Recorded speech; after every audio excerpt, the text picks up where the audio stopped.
অনুষ্ঠানৰ মুখ্য অতিথি দীপক শৰ্মা ডাঙৰীয়া উপস্থিত হৈছে। আমি সকলোকে হাত থিয় হৈ এটি সম্ভাষণ জনাবৰ কাৰণে অনুৰোধ জনাইছোঁ।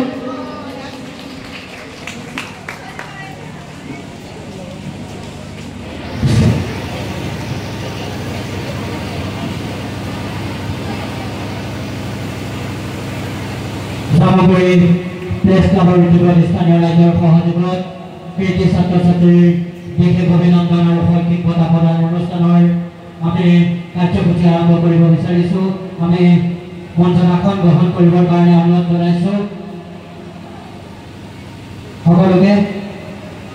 আমি জামুগুৰি প্ৰেছ ক্লাবৰ উদ্যোগত আৰু স্থানীয় ৰাইজৰ সহযোগত কৃতি ছাত্ৰ ছাত্ৰীৰ বিশেষ অভিনন্দন আৰু শৈক্ষিক বঁটা প্ৰদান অনুষ্ঠানত উপস্থিত থকা সন্মানীয় কৃতি ছাত্ৰ ছাত্ৰীসকল, শিক্ষা অনুৰাগী ৰাইজ আৰু সকলোকে আমি জামুগুৰি প্ৰেছ ক্লাবৰ তৰফৰ এখন সভা থকাৰ বাবে আমি এই আমাৰ অনুষ্ঠানটো যথেষ্ট দেৰি হৈছে। তাৰ বাবে আমি জামুগুৰি প্ৰেছ ক্লাবৰ তৰফৰ পৰা ডাঙৰীয়া তেখেতক আমি এখন মুখলৈ আহিবৰ কাৰণে অনুৰোধ জনাইছোঁ আৰু জোৰকৈ এটা হাত তালি আপোনালোকৰ পৰা আমি এখন এই ফুলাম গামোচাৰে আদৰণি জনাবৰ কাৰণে প্ৰসেনজিৎ শইকীয়া জামুগুৰি প্ৰেছ ক্লাবৰ সভাপতি প্ৰসেনজিৎ শইকীয়াক অনুৰোধ জনাইছোঁ।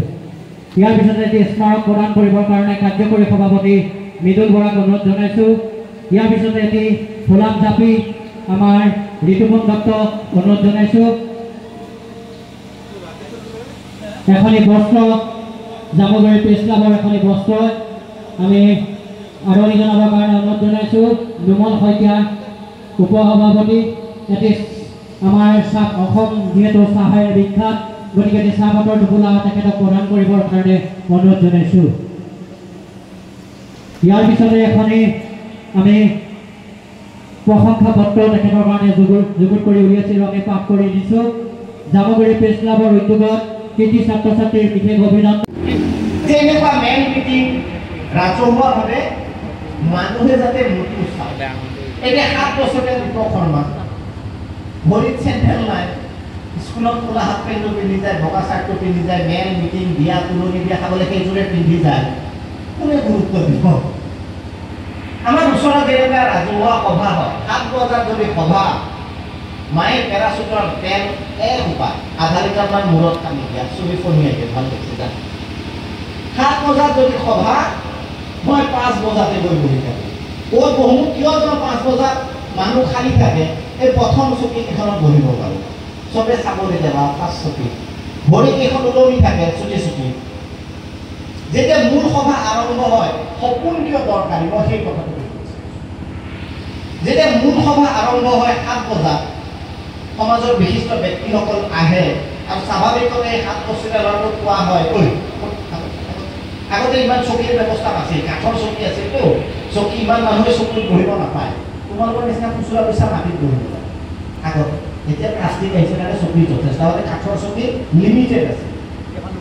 গতিকে তাৰ পৰা খেলি দিয়ে, আগত ত্ৰিপাল বস্তা কিবা কিবি পাৰা থাকে, তাতে মনে মনে বহি থাকে।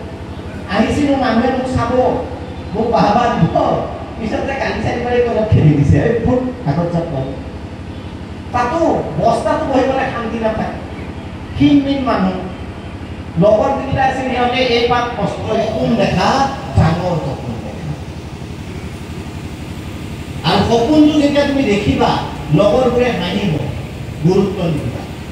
আমাৰ বহু ল'ৰা ছোৱালীৰ প্ৰতিভা থাকে, সপোন বাস্তৱ এইকাৰণে ভাবিব নোৱাৰে। কোনোবাই যদি ইয়াত বহি থকা ছোৱালীয়ে কালি গৈ স্কুলত যদি কয় যে নহয় মোৰ সপোন আছে, ময়ো SP হ'ম, মই DGP হ'ম অসমত, মই অমুকৰ অমুক হ'ম, মই ৰাষ্ট্ৰপতি হ'ম, যদি সপোন দেখে লগে লগে লগৰকেইটাই ক'ব, কি ক'ব? লগে লগে আমি মানসিকভাৱে কি হৈ যাওঁ? মানসিকভাৱে আমি ভাবি কৰোঁ, গুৰুত্ব নিদিবা। কোনে কি কয়, কোনে কি নকয়, কোনে ঠাট্টা কৰে, তোমালোকে গুৰুত্ব নিদিবা। তোমালোকৰ চকুত যি সপোন আছে, সেই সপোনবোৰ দেখি আগুৱাই যোৱা। দেখিবা ভগৱানে তোমাক এনে এদিন দিন আনি দিব, য'ত তুমি যিবোৰ সপোন দেখি আছিলা অতদিনে, তুমি সঁচা হ'ব। তুমি খোজকাঢ়ি কৈ থাকিবা, চব পুলিচ DSP SP OC তোমাক সেলুট কৰিব, মেডাম জয় হিন্দ। লগে লগে আনে গাড়ীৰ দৰজা কৰি দিব, ৰঙা লাইটৰ হালধীয়া লাইটৰ গাড়ী উঠি আগে পিছে চিকিউৰিটি লৈ ওলাই গুচি যাবা। যিখিনিয়ে তোমাক হাঁহিছিল তেওঁলোকে হাঁহি হাঁহি সেই ঠাইতে গৈ যাব। সেইকাৰণে প্ৰথম চৰ্ত তোমালোকে কি দেখিবা সদায়? কি দেখিবা? জোৰে ক'ব লাগিব ছাত্ৰ ছাত্ৰীখিনিয়ে। কি দেখিবা সদায়? কি দেখিবা সদায়? পকি যাব লাগিব। এইটো বয়সত কমাই নিলে কেতিয়া বদলা? তোমালোকে কি দেখিবা সদায়? সৰুৰে ডাঙৰ সপোন, ডাঙৰ সপোন। আৰু নাভাবিবা কেতিয়াও যে মোৰ দেউতাই সুবিধা দিব পৰা নাই, মোৰ দেউতাই সৰু কাম কৰে। আৰে ইতিহাস সাক্ষী হৈ আছে। জীৱনত কোনে নাম কৰিছে জানা? যিবিলাক খাব নোপোৱা ঘৰৰ ল'ৰা ছোৱালী আছে, যিবিলাকে জীৱনত ভাল কাপোৰ পিন্ধি পোৱা নাই, যিবিলাকে ভাল গাড়ীত উঠি পোৱা নাই, যিবিলাকে ভঙা চাইকেল লৈ স্কুললৈ যায়, খোজকাঢ়ি স্কুললৈ যায়, যাৰ ভৰিত ভাল চেণ্ডেল নাই, ইতিহাস সাক্ষী হৈ আছে। হাজাৰ হাজাৰ উদাহৰণ আছে। সেইবিলাক ঘৰৰ ল'ৰা ছোৱালীয়ে গৈ জীৱনত ডাঙৰ কাম কৰি দেখাইছে, ইতিহাস পৰিৱৰ্তন কৰি দিছে। হাজাৰটা উদাহৰণ আছে। ভয় নাখাবা। এজন সৰু ল'ৰা 5 বছৰীয়া ৰাতিপুৱা ঘৰে ঘৰে বাতৰি কাকত দিয়ে, নহ'লে খাব নাপায়। ৰাতিপুৱা বাতৰি কাকত দিয়ে, খালি ভৰিলে স্কুল যায়। কেতিয়াবা ভাত নোখোৱাকে যায়। ল'ৰা ছোৱালী বহুত, বাপেকে খুৱাব নোৱাৰে। লিখিবলৈ কলম নাই, পিন্ধিবলৈ চাৰ্ট নাই, মূৰ ফণিয়াবলৈ ভালকে কেতিয়াও শ্বেম্পু কৰি পোৱা নাই। সেই ল'ৰাজন ভাৰতবৰ্ষৰ 13 সংখ্যক ৰাষ্ট্ৰপতি APJ আব্দুল কালাম ছাৰ যদি হ'ব পাৰে, আমাৰ ঘৰৰ ল'ৰা ছোৱালীয়ে কিয় নোৱাৰে? সেই প্ৰশ্নটো নিজক কৰিবা যে মই কালাম ছাৰৰ নিচিনা হ'ম, কালাম ছাৰৰ নিচিনা আগবাঢ়ি যাম। তেওঁৰ ঘৰত একোৱেই নাছিল, একো নকৰাকৈ ইমান ডাঙৰ কাম কৰিব পাৰে। গতিকে তোমালোকে কিয় নোৱাৰা বা আমি কিয় নোৱাৰোঁ? কাৰণ আমি সপোনেই নেদেখোঁ। আমি ভয় খাওঁ। আমি কেনেকৈ পাৰিম? আমাৰতো ইমান একো নাই, সুবিধা নাই, আমিতো ইমান ডাঙৰ স্কুলত পঢ়া নাই। সফল হ'বলৈ ডাঙৰ স্কুলত পঢ়িব নালাগে, মনটো ডাঙৰ হ'ব লাগে। পৰীক্ষা যিদিনা থাকিব নহয়, কাগজ এখিলা বহি এটা দিব নাই চবকে? তুমি কেইটকীয়া কলমেদি লিখিছা, মেটাৰ কৰেনে? নকৰে। ৰাতিপুৱা পৰীক্ষাত আহোঁতে জহা চাউলৰ ভাত খাই আহিছা নে পন্তা ভাত বুলি কয় যিটো ৰাতি, নে ৰাতি একো নোখোৱাকৈ আহিছা, মেটাৰ কৰিবনে? নকৰে। দেউতাই বাইকত থৈ গৈছে, AC গাড়ীত থৈ গৈছে, খোজকাঢ়ি আহিছা, মেটাৰ কৰেনে? নকৰে। মেটাৰ কি কৰিব? পৰীক্ষাৰ ভিতৰৰ বহীত কি লিখিছা সেইটো গুৰুত্বপূৰ্ণ। সেইকাৰণে ভাবিবা, মোকো এখন পৰীক্ষাত বহি দিব, মোৰো কলম এটা বা ৰিফিল এটা থাকিব, আৰু কোনোবা হাইফাই স্কুলত পৰা হাইফাই ঘৰৰ ল'ৰা এজনকো এখনেই বহি দিব আৰু এটাই কলম দিব। পাৰ্থক্যটো তাতেই। দ্বিতীয়তে, কেৱল সপোন দেখিলেতো নহ'ব। ইয়াৰ পৰা যাই বুলি আজি সপোনেই দেখি আছা, সপোনেই দেখি আছা, 10 বছৰ পিছত একো নহ'ল, মোক বোলে ক'ৰবাত দেখিলা, শিলগুটিকে দলিয়ালা, আপুনি কৈছিল সপোন দেখিলে হয়। সপোন দেখিলে হ'ব জানো? নহ'ব। অকল কষ্ট কৰিব, ত্যাগ কৰিব লাগিব। তোমালোকে নুঠা, মই জানো। এতিয়াতো মা দেউতাই গালি পাৰে, মই জানো। কিন্তু ডাঙৰ হ'লে এটা বেমাৰ লাগিব। হাই ছেকেণ্ডেৰী পাছ কৰাৰ লগে লগে এটা বেমাৰ লাগে। কি বেমাৰ লাগে? 7টাত শুই উঠা, 6:30টাত শুই উঠা, 8টাত শুই উঠা, মাৰ কথা নুশুনাই, নুশুনি কিমান চিঞৰি থাকা। এই বেমাৰবোৰ যিদিনাই লাগিব সিদিনাই জীৱনৰ অভ্যুন্নতি আৰম্ভ হ'ব। কষ্ট কৰিবা। কষ্ট অবিহনে পৃথিৱীত কোনো সফল হ'ব পাৰে নাই। মই এটা সৰু কাহিনী। এবাৰ গ্ৰীচ দেশত বহুত ৰাতি 12টামান বজাত এজন মানুহে ষ্ট্ৰীট লাইট, এই ৰাস্তাত যে লাইট থাকে, লাইটৰ তলত কিবা এটা বিচাৰি আছে। এজন পুলিচে দেখিলে, পুলিচে সুধিলে, বোলে দাদা কি বিচাৰিছে? ৰাতি 12টা বজাত ঠাণ্ডা মে কিয় কথা হে? হিন্দীত কোৱা নাই, অসমীয়াটো কোৱা নাই, মনে কৈছে। ক'লে নাই নাই, মোৰ ঘৰৰ চাবিপাত হেৰাইছে, বিচাৰি আছো মহাশয়। ক'লে ঠিক আছে, মই আপোনাক সহায় কৰি দিছোঁ। কি সহায় কৰি দিছোঁ? বোলে চাবি বিচৰাত সহায় কৰিছোঁ। 1 ঘণ্টা, 2 ঘণ্টা, 3 ঘণ্টা, 4 ঘণ্টা বিচাৰিলে। ষ্ট্ৰীট লাইটৰ পোহৰত পকা ৰাস্তাত চাবি বিচাৰি নাপালে। আৰক্ষীজনে ভাবিলে, ইয়াক সুধো, আচ্ছা শুনকচোন, আপোনাৰ চাবিপাত ক'ত পৰিছে? ইয়াতে পৰিছিল নে? ইয়াতে আমি 4 ঘণ্টা বিচাৰিলোঁ এই ষ্ট্ৰীট লাইটৰ পোহৰত ৰাস্তাত। মানুহজনে ক'লে ইয়াত পৰা নাই। হে, ইয়াত যদি চাবি পৰা নাই, আপুনি ইয়াত কিয় বিচাৰি আছে? ক'ত পৰিছে আপোনাৰ চাবি? ক'লে এই যে আন্ধাৰ যে আছে, বোকা পানী আছে যে, ভেকুলীয়ে কুৰকুৰাই আছে, তাতহে বিচাৰি পৰিছে চাবি। পাগল, চাবি পৰিছে আপোনাৰ তাত, ইয়াত কিয় বিচাৰি আছে? মানুহজনে ক'লে নাই ইয়াত বিচৰা সহজ হৈছে আৰাম পোহৰ আছে আৰু পাক্কা ৰাস্তা বিচাৰি ভাল লাগে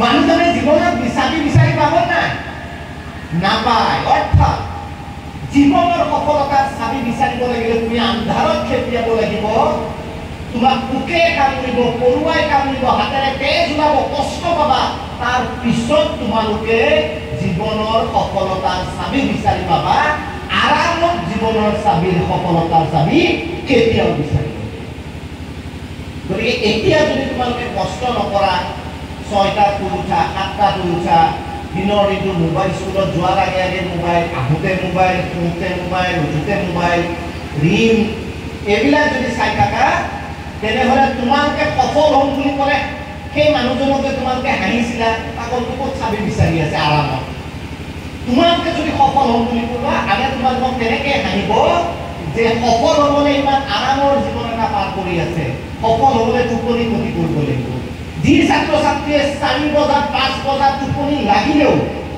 বিচনাৰ পৰা উঠি কিতাপত বহে সেই ছাত্ৰ ছাত্ৰী সফল যি ছাত্ৰ ছাত্ৰীয়ে ভোক লাগি আছে মাৰ ভাত হোৱা নাই আমাক বাহানা লাগে পঢ়িব মন নহ'ল বা ভাত হ'লে নাই এটা কথাকে লম্বাকৈ পঢ়ো ভাত ভোক লাগিছে নপঢ়ো যি ছাত্ৰ ছাত্ৰী সফল হয় তেওঁলোকৰ ভোক নালাগে নাখালে বহুতে ক'ব আপুনি নাখাবলৈ কৈছে নহয় এইটো বয়সত 2-3 দিন নাখালেও একো চলি যায়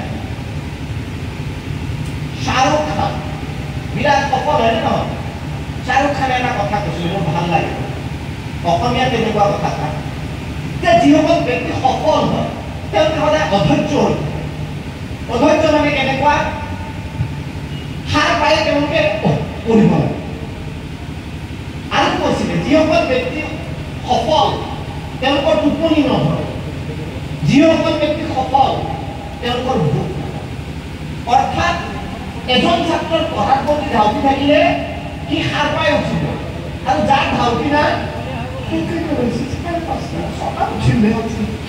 আজি ঠাণ্ডা নহ'ব কিছুমান থাকে আজি সূৰ্য ওলালে ইমান গৰম কাহিনীটো আজি নুঠো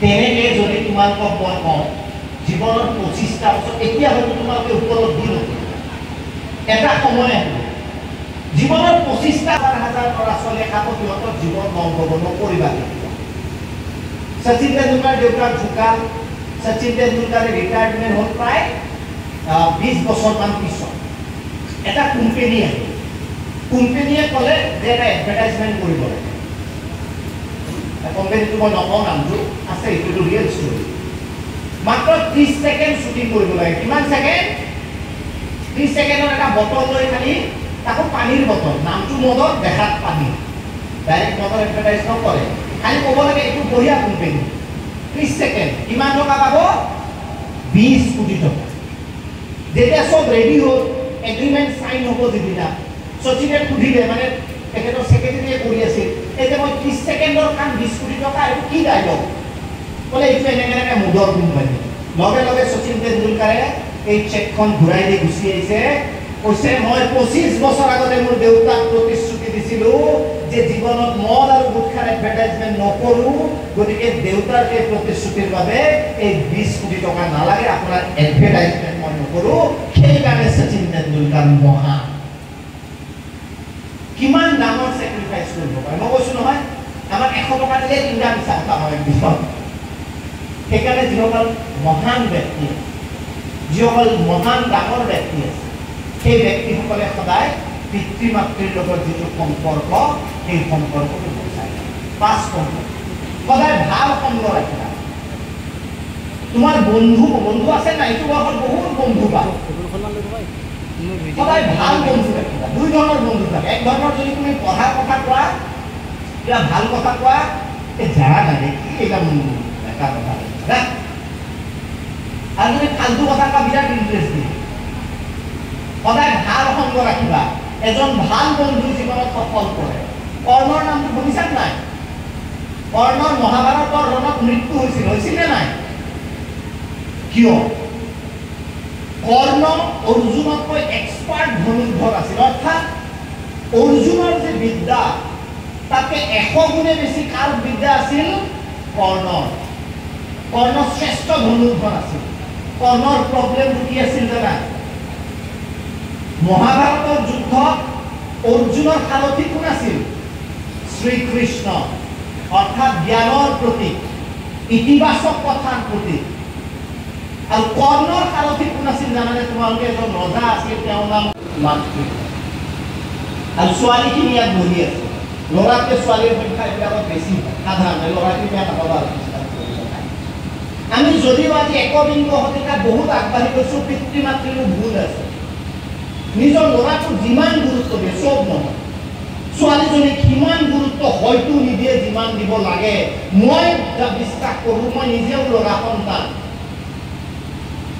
এজন ল'ৰাকে যদি ছোৱালীজনীক বেছি গুৰুত্ব দিয়ে তাই পিতৃ মাতৃক বেছি সুখী কৰিব পাৰিব নিজৰ ল'ৰাটোতকে এইটো মই নিশ্চিত কাৰণ ছোৱালীবিলাকৰ এটা ৰেষ্ট্ৰিকশ্যনৰ মাজত আজিও এইখন মিটিঙত ইতিমধ্যে যেতিয়া আন্ধাৰ হ'ব লগে লগে ফোন আহিব মেছেজ আহিব মা ভালকে আহিবি তল মূৰকে আহিবি কিয় ছোৱালীজনী ওপৰ মূৰ কৰি যোৱাৰ স্বাধীনতা নাই নেকি ছোৱালী এজনী এক্সট্ৰাকে টিউশ্যনত যাব নোৱাৰে গান শিকিব নোৱাৰে নাচ শিকিব নোৱাৰে হয়তো গোলাঘাট টাউনত যায় পঢ়াৰ আগতে ইয়াতে যদি ভাল ৰিজাল্ট কৰে টাউনত যদি ৰুম এটা লৈ পঢ়াৰ কথা চিন্তা কৰে ল'ৰাটোৰ প্ৰব্লেম নাই ইউ ছোৱালীজনে ল'লে 1000টা মাক দেউতাকৰ চিন্তা আহি যায় এইবোৰ অনেক চিন্তা নকৰিব তাই পাহিব নাই কাৰ লগত থাকিব মানুহে কি ক'ব অকলে থাকিবনে তেনেকৈ বহুত ছোৱালীৰ প্ৰতিভা নোহোৱা প্ৰত্যেকগৰাকী পিতৃ মাতৃয়ে যে ছোৱালীজনীক সদায় শিকায় যে তলমূৰকে যাবা তলমূৰকে আহিবা মোৰ মতে কেতিয়াও নিশিকাব নিজৰ ল'ৰাটোক জীৱনত নিশিকায় যে তলমূৰকে যাবি তলমূৰকে আহিবি ছোৱালী দেখিলে ভণ্টি বুলি ভাবিবি বাইদেউ বুলি ভাবিবি